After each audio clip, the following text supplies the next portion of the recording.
first off, just congratulations on just a fantastic last year of so many beautifully complex characters you've given us. And Danny Sims is no different. So just congrats on it all. Thank you. As we're really hoping for season two, I'd love to start off by talking about the end of season one, and Yeah. then we can kind of make our way back. For me, when Danny jumps in the water, I felt like she had a beautiful sense of pride and affirmation that was extremely cathartic. Um, Mm, I'd love to know how that moment was for you mm. and what you believe Danny was thinking as she's, floating at the end. Ugh, I love that interpretation. I think that's so beautiful. I think that's such a great read of that moment, and it's true. And I think that for me, that final moment is really just like a moment of release and a surrender to the literal tides. I think Danny as a character in this season and in her life more broadly, I think is constantly kind of gripping to things so fiercely and trying to keep everything in the right box and make sense of her world in that way. And I feel like it's like this beautiful metaphorical and actual moment that she gets to have in the ocean with the water. And I feel like as the character and as an actor in that scene, it was just really nice. There's so few moments in the first season where she gets to just breathe. And it was just like a really poetic and lovely way to kind of leave her for the time being and hopefully get to go back. My gosh, absolutely. It's how I felt. There is the season does have this immediate sense of urgency, and you are you find yourself kind of physically and emotionally going on this ride with Danny the whole season. And I felt too like to take a breath for her. And it was a beautiful moment. I thought it was just a lovely end to the season. Yeah.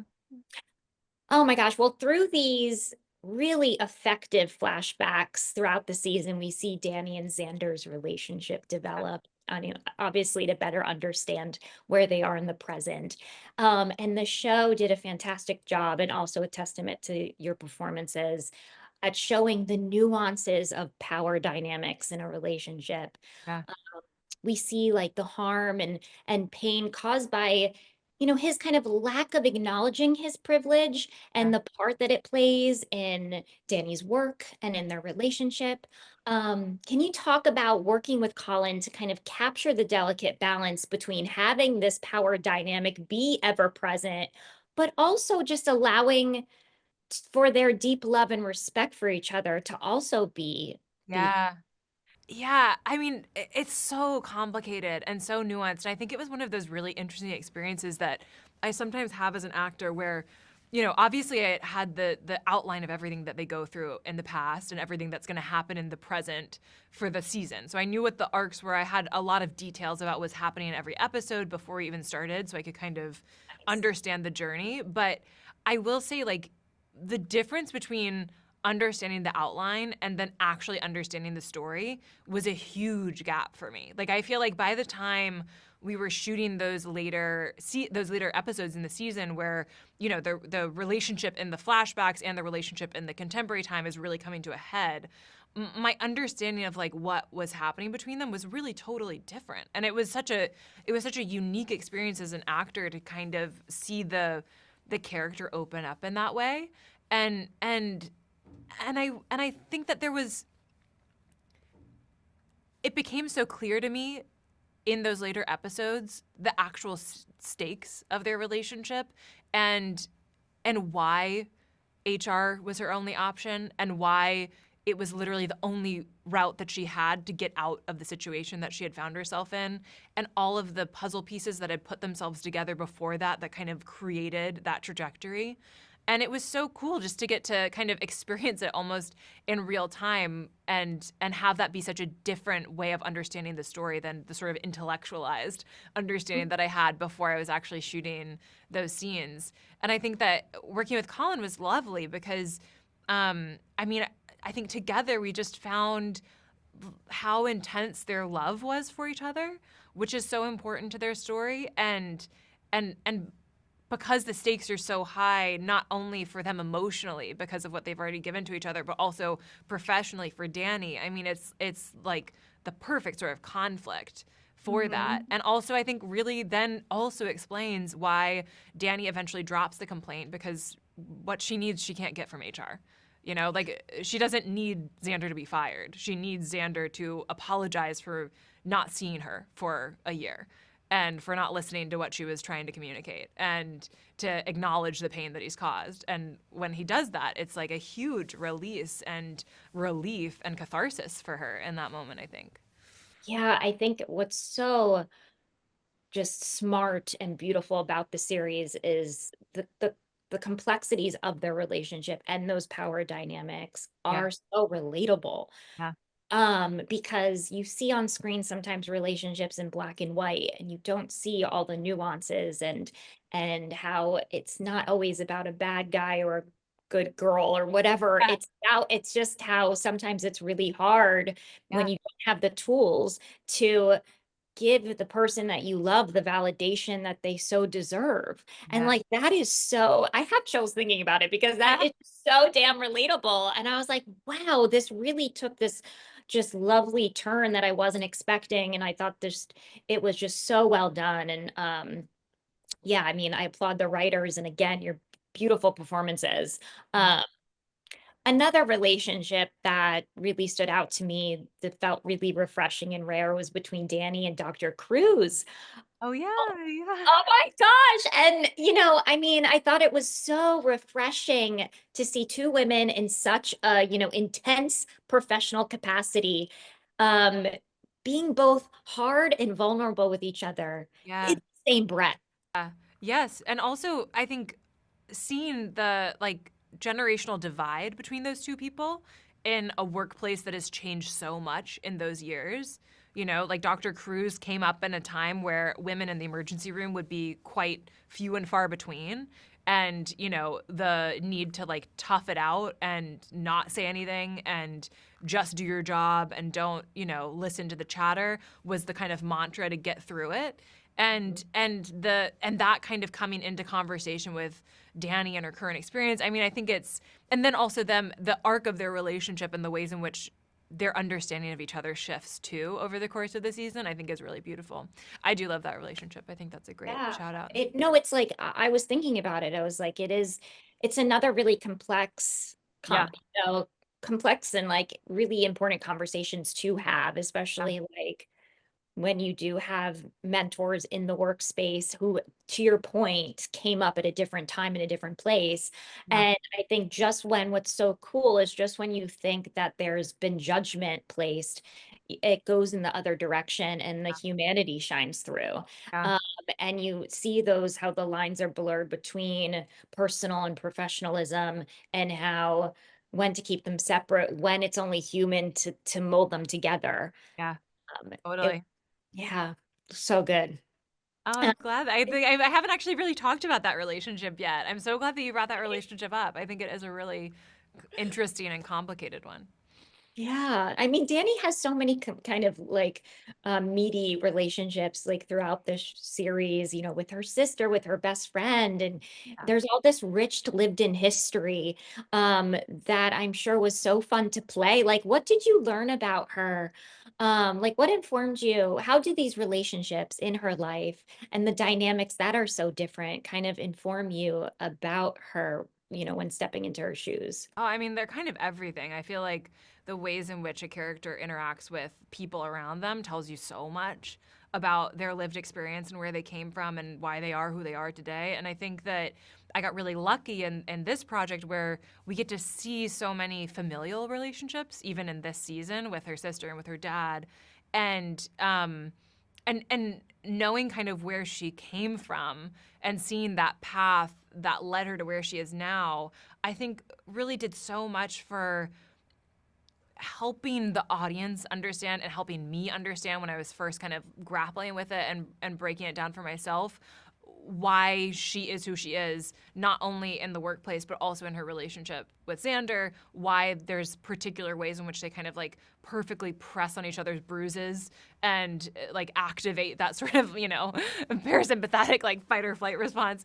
And I think that I think that she's also somebody who really is very careful with who she lets in and at work she has, you know, her sister who she can't keep out because it's her sister. She has Xander, and she has Sam. And I think that we also get to see so much about who she is as a person in her friendship with Sam, because, you know, there's maybe complicated feelings there on one side or both sides, and yet she's also he's the only person in the hospital who she can actually have that sort of close friendship with, and therefore, like, it's kind of the most important thing that she could perhaps lose at the Right. hospital.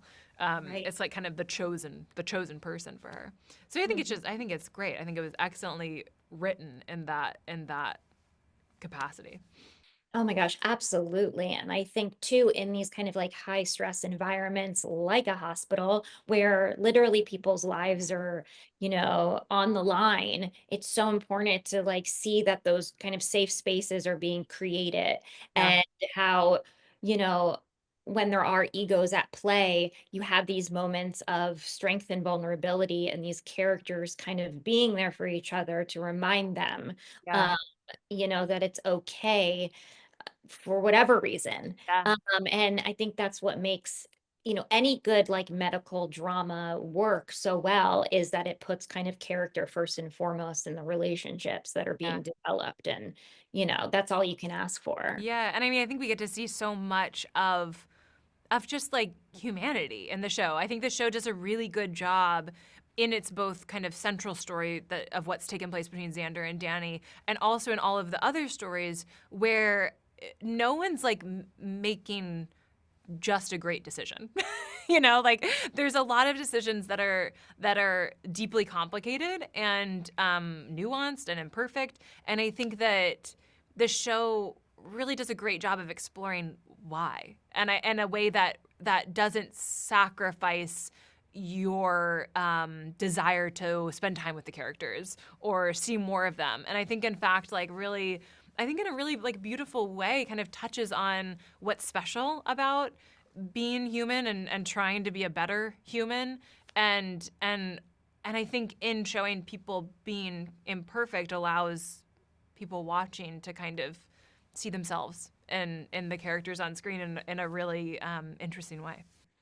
Absolutely. 100%. While I have you for about like 2 more minutes, I'd love to just quickly do this rapid fire kind of best or worst. But for us, since we're cherry picks, we call it sweet and sour. Great. Um, I love it.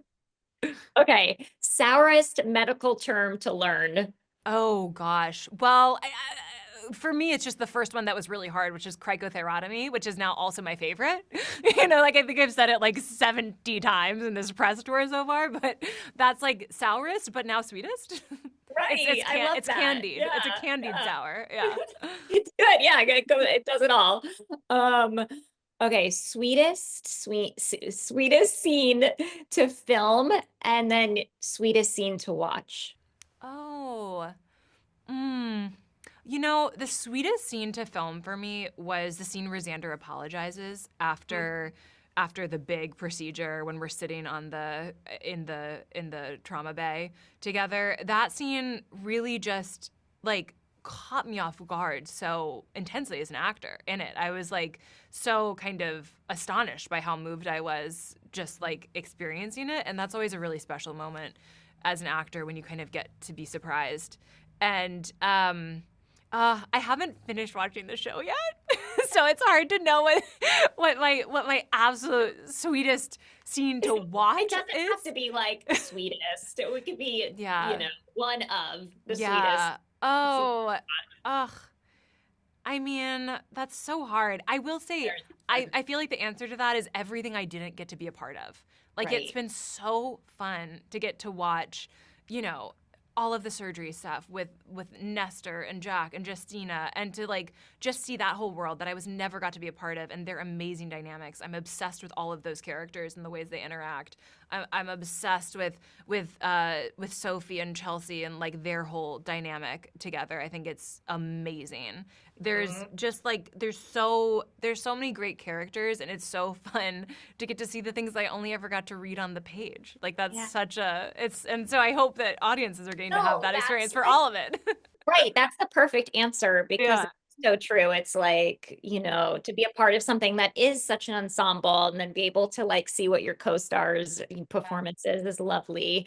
Um, Sweetest things about Miami. Oh my God. When we got to go to Miami, it was so much fun. Because it also like I actually had never been to Miami until we went for the show, which is crazy, but I had never been. And it added so much depth to my understanding of just the world that these characters live in. And I think also it's such a great backdrop for a show about an emergency room, because I think one thing that is true that's a little bit of a stereotype but has validity to it is I think emergency room doctors in particular are adrenaline seekers, and I think they kind of work as hard as they party.